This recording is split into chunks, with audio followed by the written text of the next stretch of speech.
Ce soir, je vous invite à ouvrir vos Bibles dans le livre de Josué. C'est la troisième soirée où nous y retournons. Nous poursuivrons encore la semaine prochaine. Josué chapitre 5.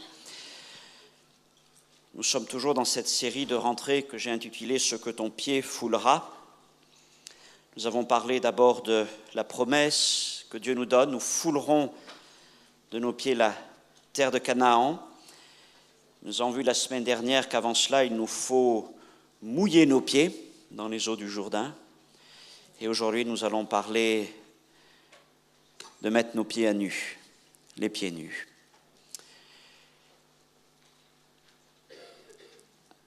Nous sommes un peuple qui sort du désert. Nous sommes un sacerdoce royal, une église qui aime la présence de Dieu, qui place la présence de Dieu au cœur de son action, de son ministère, la parole. Une église qui s'appuie sur des serviteurs, des servantes que Dieu a placés. Par la grâce du Seigneur, nous sommes aussi une armée équipée, des dons, des talents que Dieu nous donne. Nous sommes un camp de l'Éternel. Nous sortons du désert. Dieu a été fidèle. Le rocher n'a jamais cessé de nous abreuver. La parole de Dieu a été toujours là pour nous encourager. Et nous avons vu les miracles, la puissance de Dieu nous accompagner. Mais aujourd'hui, nous voulons être comme une armée qui sort du désert et qui s'approche du Jourdain. Et nous croyons que le Seigneur est celui qui a la puissance d'ouvrir ce fleuve et de nous amener bien au-delà dans les choses qu'il a promises pour son Église, dans les choses qu'il a promises pour chacun d'entre nous. Alors si tu dis « ma vie est comme un désert », même si je vois la fidélité de Dieu, sors du désert. La promesse de Dieu est pour toi. Alléluia. Lisons ensemble Josué chapitre 5. Lorsque tous les rois des Amoréens à l'occident du Jourdain et tous les rois des Cananéens près de la mer apprirent que l'Éternel avait mis à sec les eaux du Jourdain devant les enfants d'Israël jusqu'à ce que nous ayons passé, ils perdirent courage et furent consternés à l'aspect des enfants d'Israël. En ce temps-là, l'Éternel dit à Josué, « Fais-toi des couteaux de pierre et circoncis encore une fois les enfants d'Israël. » Alors Josué se fit des couteaux de pierre et il circoncit les enfants d'Israël sur la colline d'Aralot. Voici la raison pour laquelle Josué les circoncit. Tout le peuple sorti d'Égypte, tous les hommes de guerre étaient morts dans le désert pendant la route après leur sortie d'Égypte. Tout ce peuple sorti d'Égypte était circoncis, mais tout le peuple né dans le désert pendant la route après la sortie d'Égypte n'avait point été circoncis. Car les enfants d'Israël avaient marché 40 ans dans le désert jusqu'à la destruction de toute la nation des hommes de guerre qui étaient sortis d'Égypte et qui n'avaient point écouté la voix de l'Éternel. L'Éternel leur jura de ne pas leur faire voir le pays qu'il avait juré à leur père de nous donner, pays où coule le lait et le miel. Ce sont leurs enfants qu'il établit à leur place, et Josué les circoncit, car ils étaient incirconcis, parce qu'on ne les avait point circoncis pendant la route.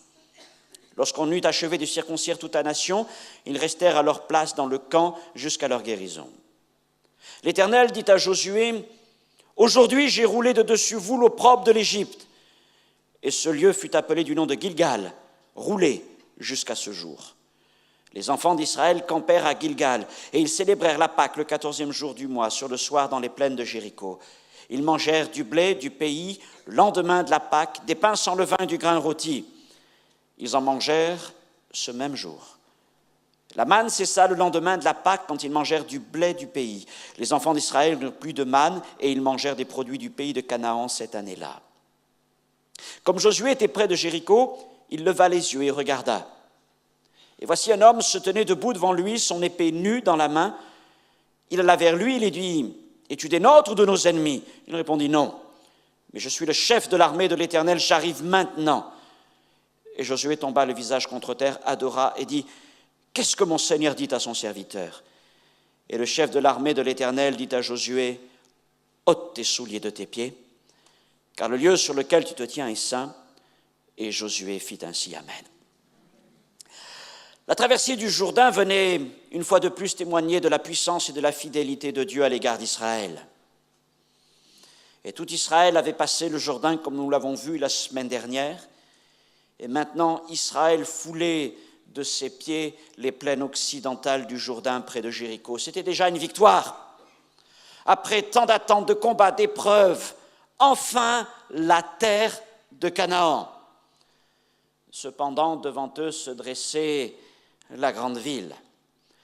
C'est alors que Josué, confiant dans le Seigneur, mais ressentant le poids des décisions, lui, chef, au milieu de son peuple, quitta le camp et s'aventura vers Jéricho, qui était fermé, barricadé. Et là, peut-être comme un chef, commençait-il à réfléchir, à observer la topographie, les fortifications, les défenses, à concevoir une stratégie. Devait-il aussi se demander comment Dieu allait intervenir ce coup-ci?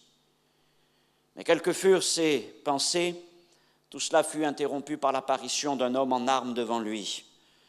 Josué était un guerrier, ce n'est pas un homme à fuir. Alors il s'approcha de lui, résolu. « Qui es-tu » Et l'homme lui répondit 3 choses.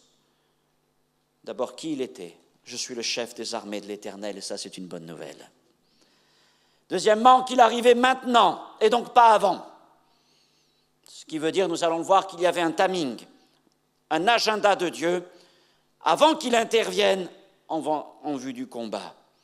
Troisièmement, il apprend qu'il doit se déchausser car le lieu sur lequel il se tenait était saint. Pourtant, Canaan n'est-elle pas une terre d'idolâtrie? Mais pourtant, Dieu la déclare sainte. Car quand Dieu arrive quelque part et qu'il dit « ce lieu m'appartient », ce lieu est saint.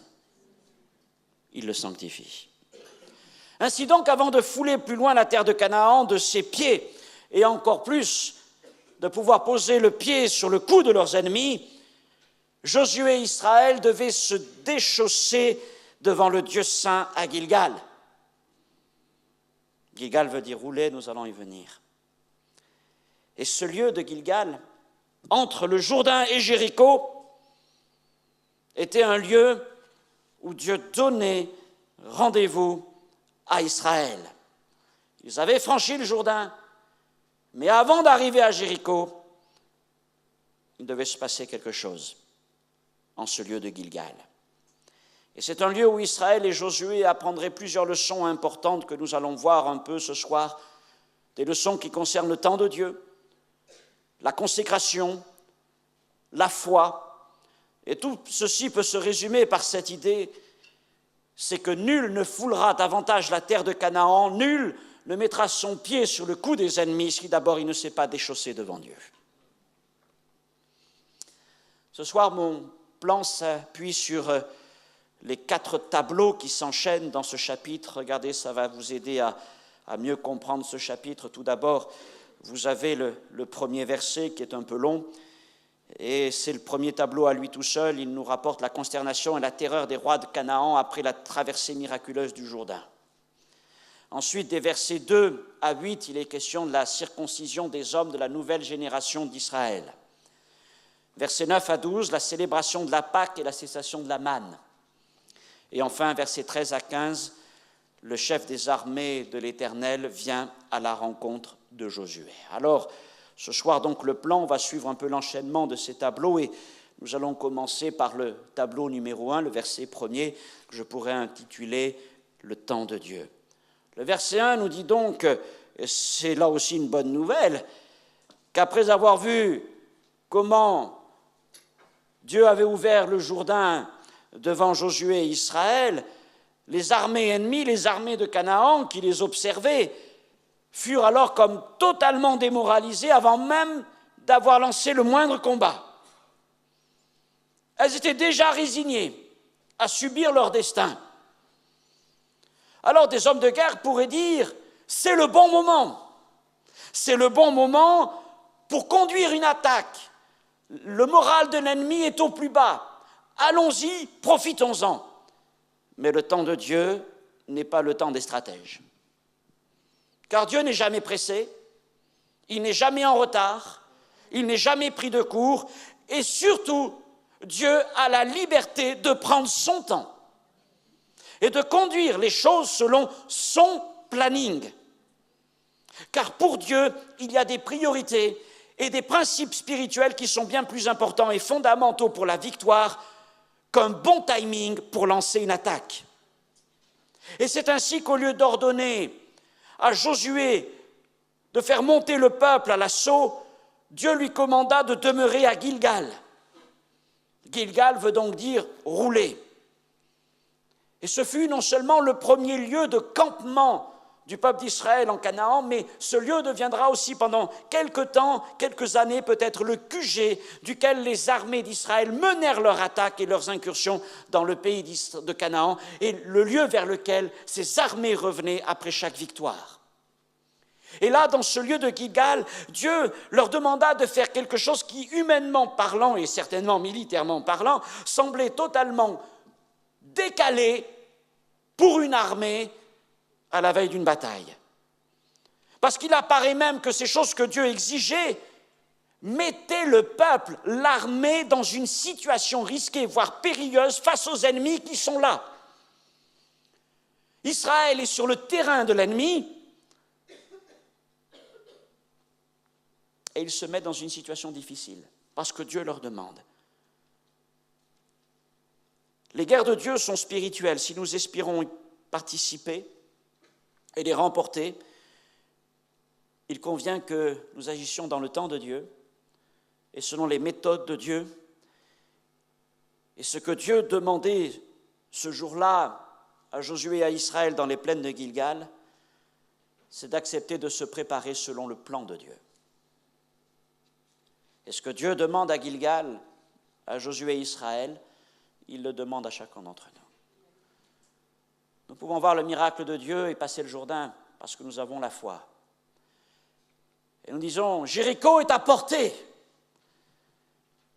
Mais entre le Jourdain et Jéricho, il y a un rendez-vous incontournable, c'est celui de Gilgal. Une question. Êtes-vous de ceux qui avaient à cœur de vivre les promesses de Dieu dans votre vie? Avez-vous à cœur de conquérir votre Canaan? Êtes-vous prêt pour conquérir votre Canaan? À vrai dire, vous l'êtes si seulement Dieu vous a préparé, comme il le veut. Alors on va voir un peu ce que Dieu demanda à Israël de faire avant de l'engager dans les combats. Nous voyons ça au verset 2 à 7, c'est le deuxième tableau. Et il est question ici de la circoncision. Vous savez que depuis Abraham, la circoncision était le signe de l'alliance entre Dieu et son peuple. Or, nous apprenons là que durant les 40 années d'errance dans le désert, les hommes d'Israël, en tout cas la nouvelle génération d'hommes, n'avaient point été circoncis.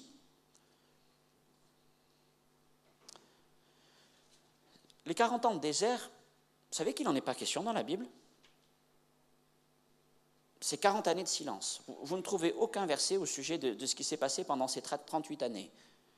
Vous regardez que dans le livre des Nombres, tout de suite, hop, on va passer d'un chapitre à un autre, on a fait un bond de 38 ans en avant. 38 ans pendant lequel Dieu demeure fidèle à l'égard d'Israël, tous les jours la manne, l'eau, il veille sur Israël, il défend Israël, mais il n'engage plus de nouvelles relations avec Israël. Et c'est certainement à cause de cela que les hommes n'ont pas été circoncis, les enfants. Mais maintenant, avant que ces hommes qui ont grandi ne se lancent à la conquête de Canaan, Dieu exigeait qu'ils soient circoncis. S'ils voulaient la bénédiction de Dieu, s'ils voulaient la garantie de la victoire, l'alliance devait être renouvelée avec cette génération. Nous concernant, la leçon est simple. Tout comme Dieu demanda aux hommes d'Israël de retrancher de leur corps une partie de leur chair comme signe d'alliance,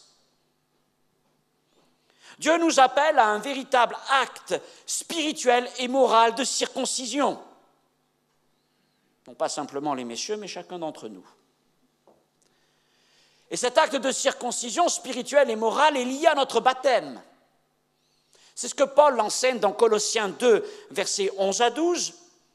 Si vous le lisez, je vous redonne la référence, Colossiens 2, 11 à 12, où il est écrit « C'est en lui, en Jésus, que vous avez été circoncis d'une circoncision que la main n'a pas faite, mais de la circoncision de Christ, qui consiste dans le dépouillement du corps de la chair ayant été ensevelis avec lui par le baptême, vous êtes aussi ressuscités en lui et avec lui.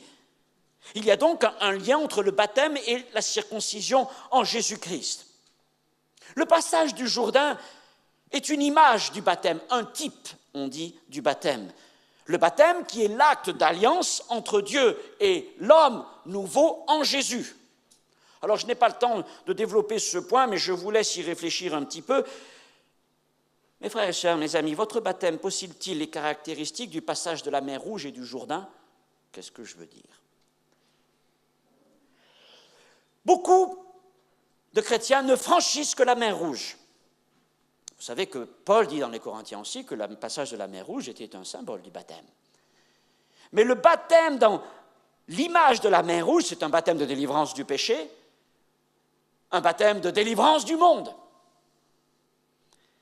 Mais il y a aussi, dans le baptême en Jésus-Christ, l'idée du baptême dans le Jourdain, qui, lui, est un baptême d'engagement, un baptême de rentrer dans les plans de Dieu pour notre vie. Et c'est pour ça que je dis, connaissez-vous les deux aspects de notre baptême en Jésus? Non seulement le baptême dans le type de la mer Rouge, mais aussi dans celui du Jourdain. Attention, pour ce qui nous concerne, il ne s'agit nullement de baptiser deux fois une même personne.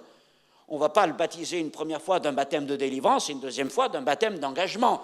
Mais il s'agit de vivre par la foi ces deux dimensions du baptême. Dans tous les cas, si nous voulons rentrer dans les promesses de Dieu pour notre vie, nous ne pourrons faire l'économie du baptême selon le Jourdain. Et par cela même, d'expérimenter une œuvre réelle de circoncision de notre vie. Sitôt qu'ils ont franchi le Jourdain, Dieu exige la circoncision. Et cette circoncision signifie pour nous retrancher, couper, jeter au loin de nos vies tout ce qui se tiendrait entre nous et une totale soumission à Dieu. Alors évidemment, on parle de circoncision spirituelle, elle n'a pas été faite par la main de l'homme. Et nous allons dire que c'est la manifestation visible d'une œuvre intérieure de la foi. La parole de Dieu qui agit en nous. Nous ne prenons pas des couteaux de pierre, mais la parole de Dieu est plus tranchante et pénétrante que n'importe quel couteau de pierre. Mais malgré tout, la circoncision en Jésus-Christ est une coupure. Avez-vous été coupé par le Seigneur? Dieu veut nous couper. Dieu veut retrancher des choses en nous. Le chrétien qui foule la terre de Canaan est un chrétien circoncis au plus profond de son être. Je peux prendre une autre image. Jacob ne passera la rivière et ne marchera sur la terre de Canaan. Lui n'a pas été circoncis à ce moment-là, mais il a reçu un bon coup dans le côté. Et quelque part, le Seigneur a retranché quelque chose de lui à ce moment-là. Et comme il s'agit d'une coupure, d'un retranchement, ce n'est pas un acte facile. La circoncision, le dépouillement du corps de la chair, de cette vie passée, c'est à la fois moralement, physiquement et spirituellement éprouvant. Je ne veux plus traîner cette vie passée. Seigneur, opère-moi, opère-moi. Ce n'est pas un acte neutre que la circoncision de Christ. Oh, c'est spirituel. Des fois, c'est tellement spirituel qu'on a du mal à le voir. Mais c'est spirituel. Ah oui. Non, ce n'est pas un acte neutre. La circoncision en Christ entraîne de véritables blessures, desquelles nous devons guérir. Il y a des coupures par rapport au passé. Et ça nous expose aussi à des situations bien difficiles.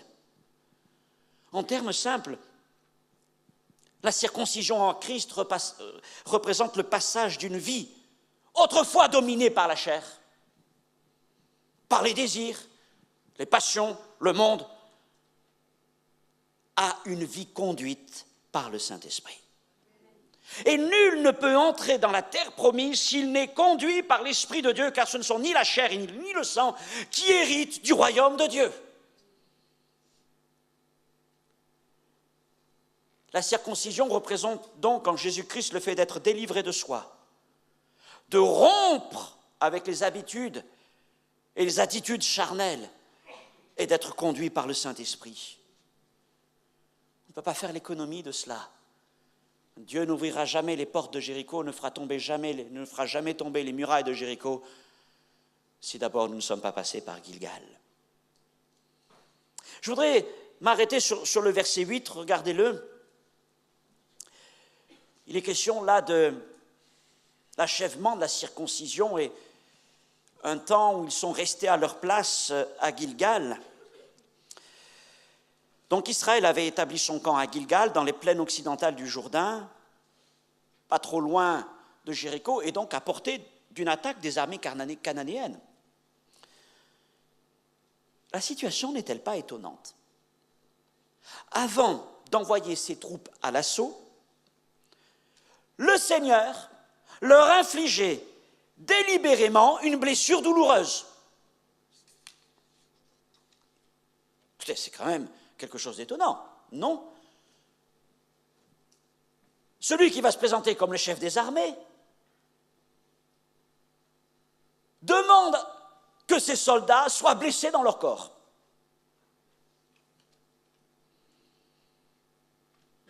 Et d'être dans une situation d'affaiblissement. Et donc l'observation de la circoncision dans ces conditions exigea d'Israël une grande démonstration de foi et d'obéissance. Parce que jusqu'à ce qu'ils aient guéri et recouvré leur force, ils étaient très affaiblis. Et ils devenaient des cibles faciles.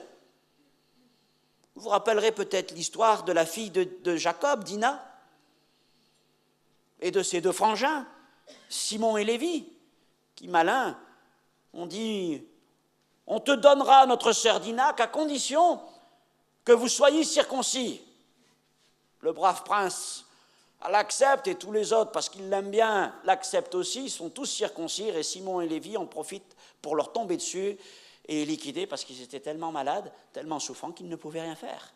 Donc l'armée d'Israël s'est exposée. Dieu a délibérément exposé Israël, l'a mis dans une situation de faiblesse. Et à ce moment-là, alors qu'ils étaient une cible facile, Israël devait donc placer sa foi en Dieu qui les protégerait durant les jours de faiblesse. Certainement que lorsque nous allons vouloir vivre pour notre vie, pour l'Église, cette aventure de la foi, nous allons nous retrouver dans des situations exposées, des situations de faiblesse. Dieu va même permettre que nous soyons affaiblis pour nous faire comprendre certaines choses, que les batailles ne sont jamais remportées par notre force ou par une meilleure stratégie, mais par la foi en Dieu. Ce qui veut dire que, tout comme ces hommes d'Israël, nous pouvons et nous pourrons nous retrouver dans des temps où, alors que nous venons de vivre une grande victoire, nous avons franchi un Jourdain pour éviter de peut-être nous enorgueillir ou d'avoir les chevilles qui gonflent, c'est pour ça qu'il faudra peut-être enlever les chaussures. Le Seigneur veut que nous passions par un test de vulnérabilité, être vulnérable, afin que nous rappelions toujours que la force est en Dieu et que Dieu se glorifie dans nos faiblesses. Qu'il prend soin toujours de ses enfants, mais qu'il exige une obéissance et une totale confiance en lui. La circoncision est donc intervenue après le Jourdain, mais avant la conquête de Jéricho, dans un temps de faiblesse. Il venait juste de prendre pied en Canaan.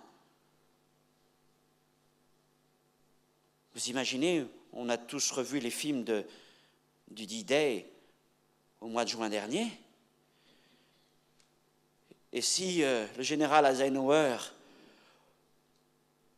le 7 juin, avait dit à ses soldats « Stop, on arrête tout, on fait un jour de jeûne et prière, de consécration et de circoncision », qu'est-ce qui lui prend à Ike? Il n'y a qu'un général comme Dieu qui peut demander ça. Parce que Dieu voit beaucoup plus loin qu'Alien Horreur. Verset 9. C'est là l'aboutissement de tout ce premier tableau. Aujourd'hui, j'ai roulé de dessus vous l'opprobre de l'Égypte. Et c'est ça que Dieu voulait. À cause de cette faiblesse, de cette blessure, mais aussi de cette foi et de cette obéissance que Josué et Israël manifestèrent, Dieu proclama une grande victoire pour Israël. Il leur disait, maintenant, 40 années après, l'opprobre de l'Égypte a été roulé. Il ne l'a pas dit ça lorsqu'ils franchirent la mer Rouge et que Myriam était en train de chanter et avec les tambourins, de danser avec le peuple. C'est maintenant qu'il le dit. Pourquoi est-ce qu'il dit ça? Qu'est-ce que ça veut dire? Il disait à Israël que dorénavant, Israël ne marcherait plus dans les défaites et l'esclavage du passé, mais dans les victoires de demain, alors qu'il fourait la terre de Canaan. Si vous avez placé votre foi en Jésus-Christ pour votre salut, du point de vue de Dieu, votre passé n'est plus un problème d'actualité. Pour Dieu, parce que vous avez cru en Jésus-Christ, l'opprobre de votre vieille vie a été ôté pour toujours. Dieu ne se souvient plus de nos péchés. L'Épître aux Hébreux nous le dit. Mais qu'en est-il pour nous? Pour fouler la terre de Canaan, la terre de la promesse, nous devons être libres. Or, trop de chrétiens vivent avec l'opprobre de l'Égypte dans leur vie. Ils vivent en portant encore, en traînant avec eux le souvenir de l'Égypte, les souffrances des temps passés, les addictions, l'iniquité qui était là. Et cette Égypte est toujours dans le présent, dans leurs pensées. Mais si ce n'était que dans leurs pensées. Parce que des fois, l'Égypte est encore présente dans leurs habitudes, présente encore dans leur maison. L'opprobre est toujours là. Et ils ne sont pas véritablement libres. Alors nous redisons que si nous avons confessé nos péchés et si nous nous sommes repentis, tout ceci n'existe plus aux yeux de Dieu. Et la volonté de Dieu est de nous faire vivre maintenant cette victoire. Mais nous ne marcherons jamais dans cette victoire tant que l'opprobre de l'Égypte n'aura pas été roulé dans nos têtes et dans nos vies. Et ça nécessite pour beaucoup cette opération douloureuse de la circoncision spirituelle. Romains chapitre 7, souvent j'ai prêché sur ça. Seigneur, qui me délivrera du corps de cette mort? Qui me délivrera du passé? Qui me délivrera du souvenir de l'Égypte? Grâce soit rendue à Jésus-Christ. Le Seigneur est celui qui vient couper le corps de cette mort. Il vient retrancher ce qui est mort de nos vies pour que nous soyons libres. C'est ce que Dieu veut faire avec chacun d'entre nous. Et si ce soir le Seigneur roulait l'opprobre de l'Égypte de dessus ta vie, pour qu'enfin tu sois libre. Oh, tu peux faire, et c'est, vous savez, c'est pas à force de déclaration, non. Je crois que, comme je l'ai déjà enseigné, le moment vient. C'est ce que Paul nous retranscrit là. Comme un homme me le disait aujourd'hui, ma vie autrefois, c'était l'enfer de l'homosexualité. Il m'a dit, j'ai eu tant d'amants. Je ne peux même pas vous dire le nombre, tellement c'est effrayant. Et il m'a dit, j'ai commencé à découvrir l'Évangile, mais c'était dur au début. Et un jour, dans une réunion, j'ai dit, Seigneur, je vais mourir. Fais-moi vivre autre chose. Je vais mourir, Seigneur, fais-moi vivre autre chose. C'est un cri qui est monté de son cœur. Et il me disait, une semaine plus tard, il me dit, ça a été la façon de Dieu. Il me dit, Dieu m'a donné. C'était la première fois de ma vie, le désir d'une femme.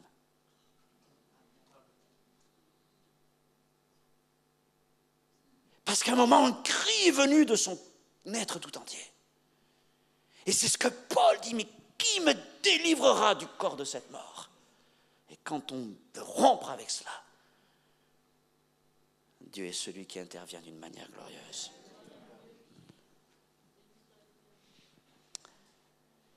Versets 10 et 12, c'est le troisième tableau. C'est un tableau, c'est bien, après la colline d'Aralot et le temps douloureux, vient le temps de la fête, la célébration de la Pâque. C'est ce que nous rapporte ce troisième tableau. Cette Pâque-là, c'est la troisième mentionnée après celle de l'Égypte, la première, et celle qu'Israël a fêtée avec Moïse dans le Sinaï 1 an après sa sortie de l'Égypte. Est-ce qu'ils ont célébré d'autres Pâques dans le désert pendant les 40 ans? C'est difficile à dire. Très difficile. Certains en doutent même parce que, vu que la nouvelle génération n'avait pas été circoncise, il est possible qu'ils n'aient pas célébré de nouvelles Pâques puisqu'il fallait être circoncis pour participer à la Pâque. Mais maintenant que l'alliance était renouvelée et qu'ils se trouvaient dans les plaines du Jourdain justement au temps de la Pâque, Dieu les invitait de nouveau à fêter la Pâque. Ça signifiait deux choses. Cette Pâque signifiait deux choses. La première, Israël devait se rappeler la fidélité de Dieu lorsqu'il les fit sortir d'Égypte et les accompagna pendant 40 ans dans le désert. Israël devait se souvenir ça. La Pâque, c'est avant tout un souvenir. Souviens-toi. Le Deutéronome le dit souvent. Mais ils devaient regarder aussi aux promesses d'une terre nouvelle. Celle que Dieu ouvrait devant eux maintenant, une terre d'abondance, une terre de blé, d'orge, de figuier, de miel, d'olivier, Deutéronome 8, versets 8 et 9. Et cette terre d'abondance évoque la vie d'abondance que notre bon berger Jean X veut nous offrir.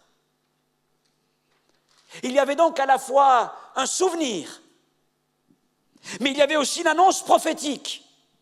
En mangeant ce jour-là pour la première fois des provisions de Canaan, des pains sans levain, du grain rôti réalisé à partir du blé du pays, Israël annonçait ce dont ils allaient bientôt se nourrir. Après la circoncision venait la Pâque, comme pour nous, après le baptême vient la Seine. Et la Sainte Seine est d'abord un repas de souvenirs, bien sûr.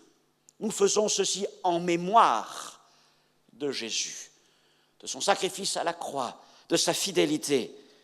Mais c'est aussi un repas par lequel nous rappelons les promesses de Dieu, celles de la vie éternelle. Et un jour, nous mangerons à la table du Seigneur. Mais par la foi, en prenant le repas du Seigneur, mais chaque jour en me nourrissant de sa parole, et en buvant au rocher du Saint-Esprit, déjà, je veux célébrer les promesses de Dieu pour cette vie et pour l'Église de Jésus-Christ.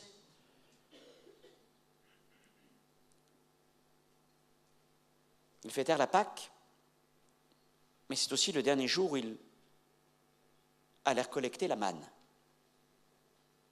Pendant 40 ans, chaque jour, sauf le sabbat, Dieu avait pourvu aux besoins d'Israël. Et vous savez que chaque matin, il y avait ces petites graines blanches, ce pain descendu du ciel, qu'ils allaient chercher. Elle avait un goût de miel.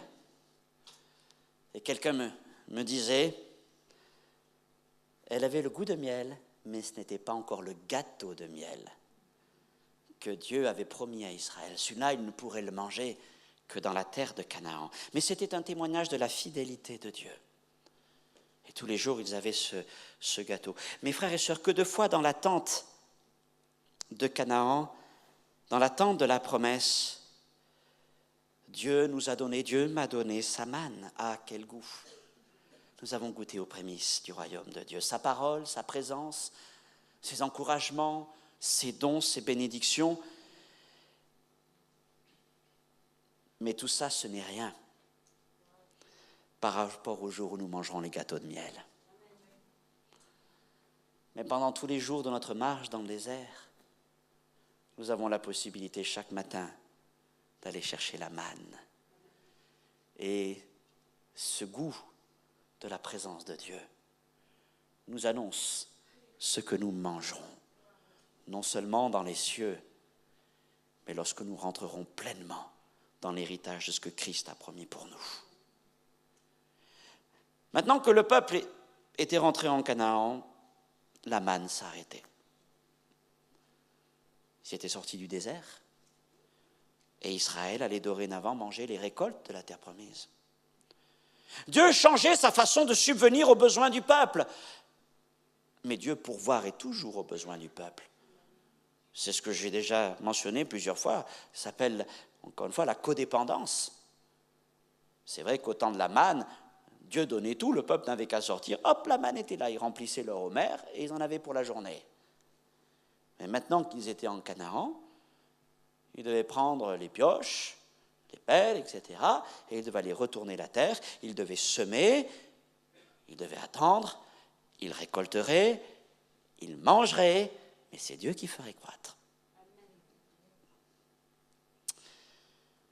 Et je vais arriver maintenant au dernier tableau, de versets 13 à 15. Et donc nous recentrons sur Josué et la rencontre qu'il va faire. Le ministère de Josué fut un ministère de combat, de victoire et de conquête de la terre promise.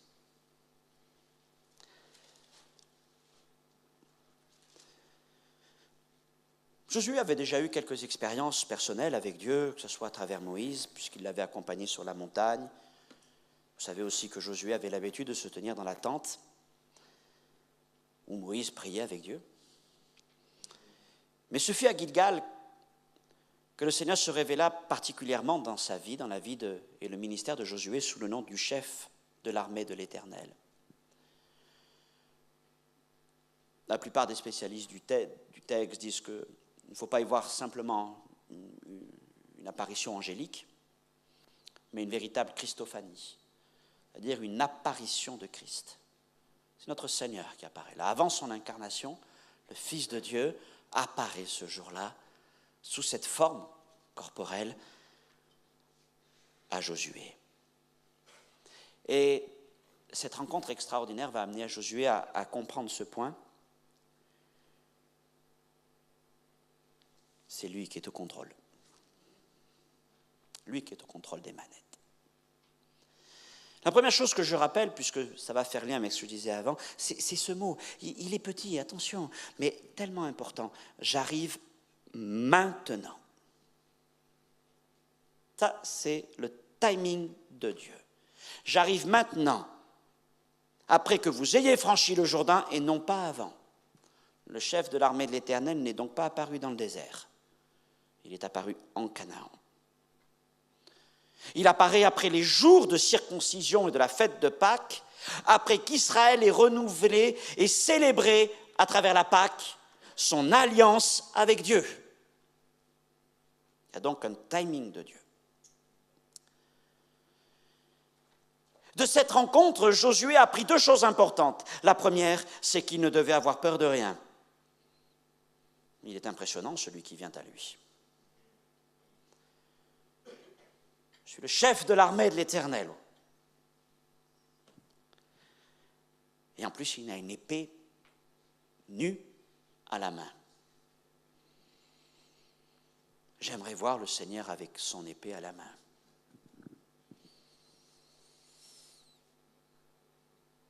Ça doit être quelque chose d'impressionnant, n'est-ce pas? Voir le chef de l'armée de l'Éternel qui vient avec son épée à la main. Alors oui, il n'y a pas de raison d'avoir peur. Voilà mon héros qui marche à notre tête et qui nous dit, voilà, tu me connais, tu sais que j'ai déjà accompli. Mais comprends que tu ne peux rien faire par toi-même. Mais sache ceci en quelque sorte, je suis avec toi et je ne te quitterai pas. J'arrive maintenant. Maintenant que vous avez fait la volonté de Dieu, vous avez traversé ce Jourdain, vous avez mouillé vos pieds, que vous avez renouvelé votre alliance avec le Seigneur, que l'opprobre de l'Égypte a été roulé,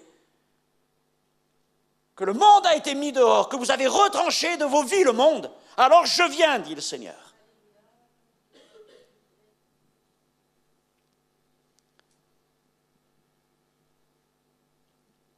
Juste avant, Josué lui pose la question, es-tu des nôtres ou de nos ennemis?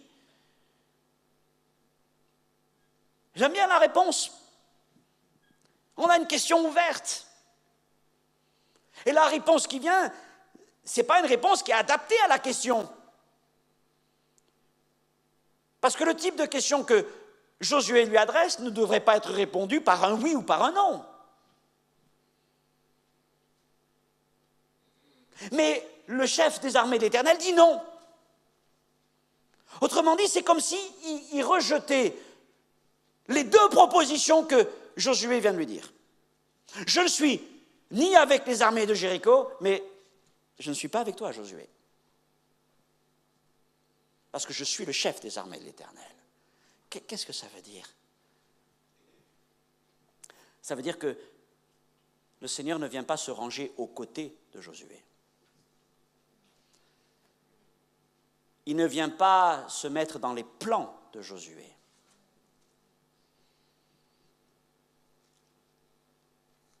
Il ne vient pas lui prêter assistance. Ce n'est pas la troupe de renfort. Ce n'est pas l'expert au combat. Mais le Seigneur est en train de lui dire, je viens prendre la tête des armées. Je suis le chef. Je pense que ce fut un grand soulagement quand même pour Josué. Et ce jour-là, il a accepté d'être le chef en second. Sans trop de difficultés. C'est toujours bon d'avoir quelqu'un au-dessus de nous, de nos têtes, pour prendre des décisions, vous savez. Hein. Mais alors en plus, quand c'est le Seigneur qui marche à la tête de l'armée, pas de problème, on y va, tu as sorti ton épée, on te suit. Et c'est toujours un soulagement pour vous et pour moi de savoir que Christ n'est pas simplement à nos côtés, mais qu'il est notre chef, qu'il marche à la tête. Nous avons nos plans. Ah, nous sommes des hommes. Vous faites des plans, je fais des plans. On est comme ça. Mais ce que nous dit aussi cette rencontre, c'est que nous n'avons pas à nous soucier de stratégie, de manière d'engager le combat. C'est la responsabilité de Jésus. D'ailleurs, j'imagine que notre brave Josué avait pensé peut-être à plein de stratégies, mais certainement pas à celle que le Seigneur allait employer pour prendre la ville de Jéricho. Parce qu'alors là, il aurait vraiment fallu, dans la tête de Josué, une imagination très fertile. Il n'y a que Dieu pour inventer un truc comme ça. Vous faites le tour une fois par jour pendant 6 jours, et le dernier jour, vous faites 7 fois le tour. Et vous verrez, vous allez sonner les trompettes, ça va tout s'effondrer. Aucun général en chef, aucun maréchal n'aurait jamais pensé à cette histoire. Il y avait que Dieu pour imaginer un truc pareil. Notre part, comme celle de Josué, c'est de nous soumettre et de croire qu'il contrôle les choses. Alors qu'est-ce que fit Josué? Josué se prosterna, face contre terre. Ainsi donc, avant d'engager le combat, avant d'obtenir la victoire, avant d'écraser nos ennemis, nous devons d'abord nous prosterner devant Jésus et l'adorer. La victoire naît dans l'adoration. En quelque sorte, avant de vaincre, nous devons avoir été vaincus. Encore une fois, c'est comme Jacob. Hein. Il fut déclaré vainqueur après avoir été blessé par le Seigneur. Avant de conquérir, nous devons avoir été conquis par Christ. Alors, Josué se prosterna et il s'adressa au Seigneur. Qu'est-ce que mon Seigneur dit à son serviteur? Ta parole, Seigneur. Qu'attends-tu de moi? Un peu comme Saul de Tarse. que veux-tu que je fasse, Seigneur?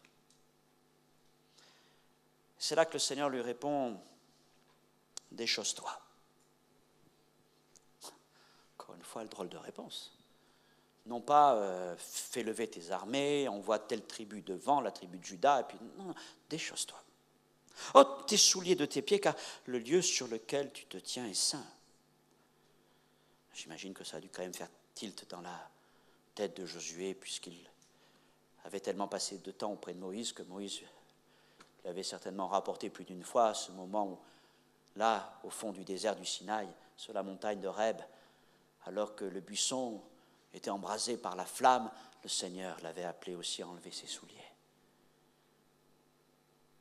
Je pense que le cœur de Josué a dû battre à ce moment-là. Tout d'abord, pour lui, c'était évidemment une attitude de respect, de soumission, de se mettre comme ça dans cette attitude d'humilité, à enlever ses chaussures, ses souliers, ses sandales. C'est là se tenir au pied du maître. Et en même temps, je me dis, comme Moïse, Seigneur, quand Moïse a fait ça, tu as ouvert tes grâces et tes bénédictions. Je pense que Josué devait quand même se dire quelque chose va se passer. C'est certain que nous ne pourrons expérimenter sa puissance, la puissance du Seigneur, sa victoire dans le combat que si d'abord nous enlevons nos sandales et nous nous soumettons à son autorité. Enlever nos sandales, c'était justement un texte d'Ésaïe, comme on en parlait tout à l'heure, qui dit bien, garde ton pied le jour du sabbat, ne fais pas ce que tu veux. Et quand on enlève nos sandales, nos pieds, on dit, j'arrête de bouger, je ne marche plus. J'arrête d'aller de droite, de gauche, et je me mets devant toi, Seigneur. J'enlève mes chaussures. Et c'est alors, et alors seulement, que Dieu nous permettra d'aller plus loin. Nous permettra d'aller vers notre Jéricho. Nous permettra ensuite de fouler la terre de Canaan et de poser nos pieds sur la tête de nos ennemis. Seul un peuple consacré à Dieu montera à Jéricho. Seul un peuple déchaussé devant Dieu posera son pied sur le cou de ses ennemis vaincus.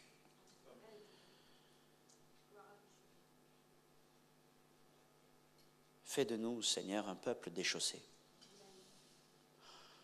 En Israël, des fois, ce n'était pas une bonne réputation d'être appelé le déchaussé.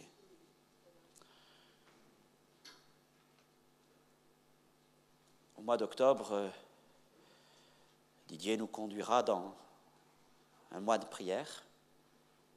Et je pense que ce sera un mois pendant lequel nous allons nous déchausser devant le Seigneur. En disant, dans ce mois, Seigneur, nous mettons nos chaussures de côté pour nous tenir simplement dans ta sainte présence. Après, nous allons devoir, c'est vrai, remettre nos sandales pour ne pas monter au combat. Le zèle de l'Évangile, Éphésiens 6. Mais d'abord, nous nous déchaussons dans ta présence, mon Dieu. Parle-nous. Que ce mois d'octobre soit un mois dans lequel le Seigneur nous parle. Pendant lequel le Seigneur roule l'opprobre de l'Égypte. Un temps de prière. Nous avons besoin de passer par là si nous voulons avancer plus loin dans les voies du Seigneur. Je vous dis ça déjà pour préparer vos cœurs pour ce mois d'octobre. Une semaine de prière, des temps de prière, des nuits de prière. Nous aurons besoin de nous tenir sur la terre sainte de notre Dieu. Seigneur, notre Dieu, notre Père, nous avançons dans ces passages du livre de Josué qui s'ouvrent au fur et à mesure devant nous. Nous voyons comment tu as conduit les choses. Seigneur, parfois nous voudrions directement aller à Jéricho, mais Jéricho n'est intervenu qu'après bien des situations particulières. Et Seigneur, ce que je demande, c'est que tu puisses nous amener les uns les autres, et l'Église, et nos vies, et nos ministères, et nos familles, de progrès en progrès, Je prie pour que ce que nous avons partagé ce soir devienne la réalité pour plusieurs parmi nous. Je prie, Seigneur, pour que l'opprobre de l'Égypte soit roulé de la vie de plusieurs. Car je sais que, Seigneur, c'est un fardeau, c'est une tristesse que tant de frères et de sœurs, Seigneur, dans les églises traînent. Ils sont sortis de l'Égypte, mais l'esprit de l'Égypte est toujours sur eux. Seigneur, circoncis-nous. Et nous te disons, mon Dieu, nous voulons devant toi nous déchausser. Nous ne savons plus où aller, nous ne savons pas comment prendre la ville. Alors nous nous déchaussons devant toi. C'est toi le Maître et le Seigneur. Amen. Que Dieu vous bénisse.